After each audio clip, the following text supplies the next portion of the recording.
আসসালামু আলাইকুম। আমি একটা উদ্দেশ্য বলতে চাই যে আল্লাহ আমাকে সৃষ্টি করেছেন।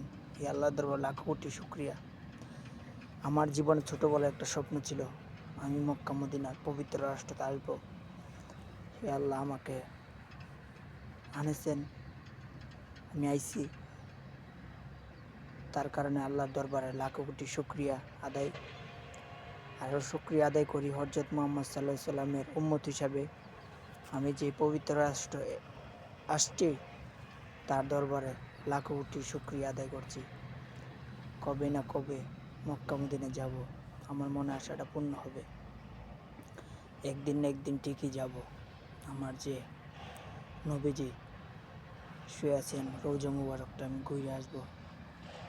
আল্লাহর যে পবিত্র ঘর মক্কা মদিনা একবার দেখতে আসবো। আমার মা বাবার স্বপ্ন আমি একদিন না একদিন পূরণ করব।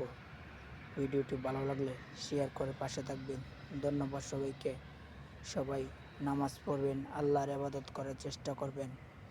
আল্লাহ বইলা দিছে কুল্লু নাফসিন যায়কাতুল মউত, সকল প্রাণীদের মৃত্যু স্বাদ গ্রহণ করতে হবে। তার জন্য আমরা সবসময় মরণকে আমরা চিন্তা করতে হবে, কখন না মরে যাই, কখন দুনিয়ার থেকে বিদায় হয়ে যায়। তার দরবারে আল্লাহ লাখ কোটি শুকরিয়া আদায় করছি। দেখেন আমি কোন জায়গায় আসছি, মরুভূমি। এখানে চতুর্দিকে মরুভূমি, সব দিকে মরুভূমি দেখতে পাচ্ছেন। উঠে যে গাছগুলি এই গাছ কাঁটাওয়ালা গাছ, যে চতুর্দিকে মরুভূমি দেখতে পাচ্ছেন গাইস, চতুর্দিকে মরুভূমি। সবাইকে জানাই শুভ সন্ধ্যা। কেমন আছেন বন্ধুরা? ধন্যবাদ সবাইকে। সুস্থ থাকুন, ভালো থাকুন, আল্লাহর ইবাদত করার চেষ্টা করুন। আমিন।